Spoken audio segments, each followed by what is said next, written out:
جو ہمارا مضمون ہے وہ یہ ہے کہ آنے والا کل آج سے بہتر ہو۔ میرے ساتھ نکالیں پہلا سیموئیل اس کا 17واں باب اس کی 34ویں آیت سے 37ویں آیت تک۔ پاک کلام میں یوں مرقوم ہے، پہلا سیموئیل اس کا 17واں باب اس کی 34ویں آیت سے 37ویں آیت تک۔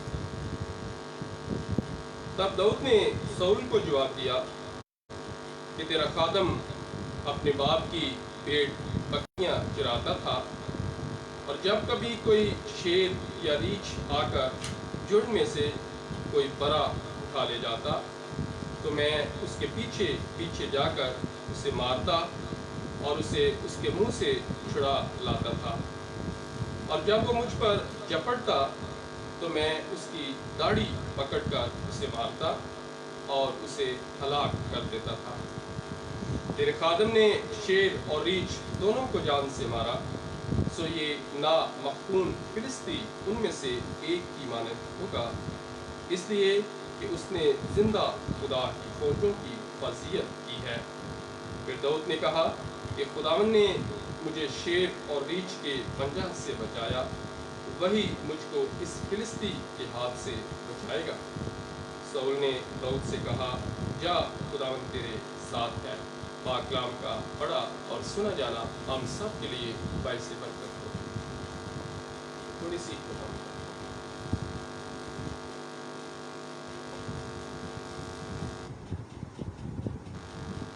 آج ہم سیکھیں گے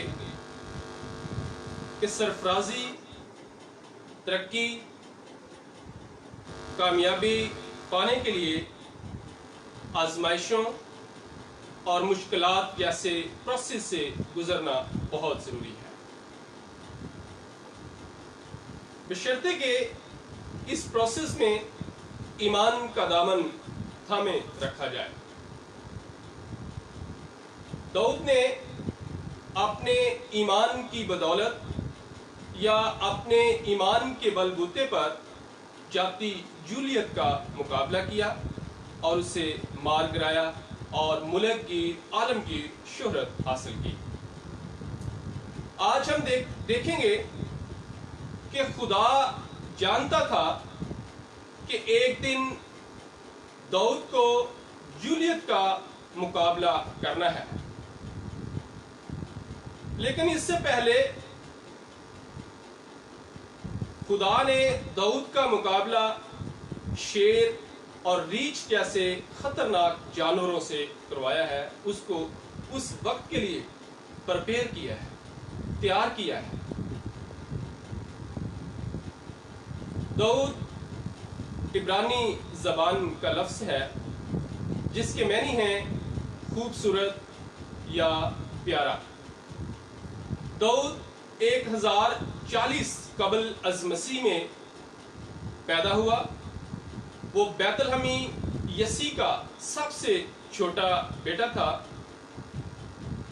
اس نے 16 سے 17 سال کی عمر میں ہی اپنے ایمان کے بل بوتے پر جاتی جولیت، جو جات کا رہنے والا ایک بڑا زبردست پہلوان تھا، جو جنگی مرد تھا، ایمان کی بدولت اس کا مقابلہ کیا اور اس کو مار گرایا اور عالمگیر شہرت حاصل کی۔ داؤد کی بڑی بڑی کامیابیوں میں سے ایک جو کامیابی ہے اس کی، وہ نظمی ادب ہے۔ داؤد نے 150 زبوروں میں سے جو 73 زبور ہیں وہ داؤد کے لکھے ہوئے ہیں، جن میں دنیا کا محبوب ترین، دنیا کا پیارا اور داؤد کا سب سے پیارا جو زبور ہے وہ زبور 23 ہے، جس کا عنوان ہے، خداوند میرا چوپان ہے، مجھے کمی نہ ہوگی۔ داؤد نے اپنے بیٹے سلیمان کو تخت سونپنے کے بعد 930 قبل از مسیح میں وفات پائی۔ داؤد نے جولیت کا مقابلہ کرنے کے لیے 5